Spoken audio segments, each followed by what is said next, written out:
Trust strangers in the woods, but when you have been hiking alone for days, any friendly face is like a gift from God.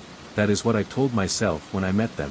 For locals with friendly smiles and a secret spot they were eager to show me. I never thought those smiles would be the last thing I saw before my world turned upside down. The Appalachian Trail was my escape, my way of clearing my head after a messy breakup and an even messier job lost. 3 days in my legs, my backpack getting heavier with each step, but eventually my mind was calm, the rhythmic rustle of the leaves under my boots and the whisper of the wind through the trees became a soothing melody, drowning out the noise of my troubled thoughts. I was catching my breath at a trail junction looking at my map when I heard voices approaching. 2 men and 2 women round the corner, laughing and chatting like old friends on a walk. They looked like locals, flannel shirts, jeans worn, and hiking boots that had seen better days. The oldest of the group, man with salt and pepper hair and crow's feet around his eyes, waved at me. Friendly hello, hikers walking along the trail.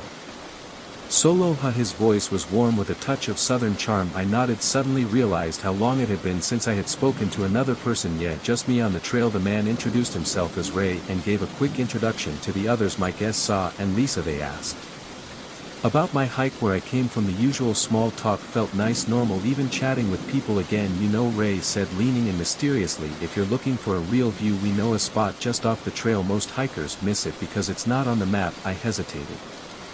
Every instinct told me to stick to the trail, not to follow strangers into the woods, but they seemed so genuine, gents, so eager to share their local knowledge. And this is not what hiking is about: discovering hidden gems, experiencing nature off the beaten track not far.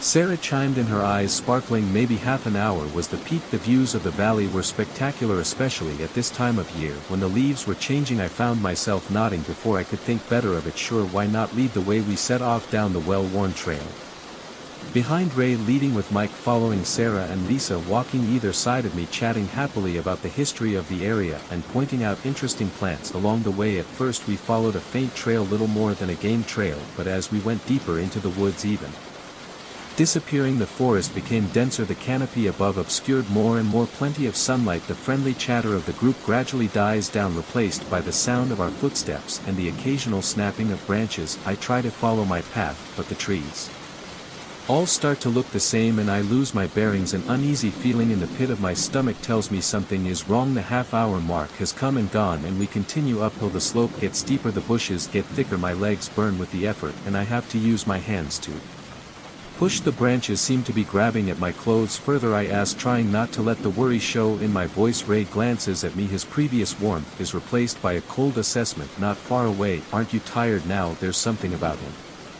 The tone is a little mocking, which probably sends a chill down my spine. I try to smile, not just curious. We continue walking in silence. I notice the others have dispersed, forming a loose circle around me. Every time I slow down or change direction slightly, one of they were there.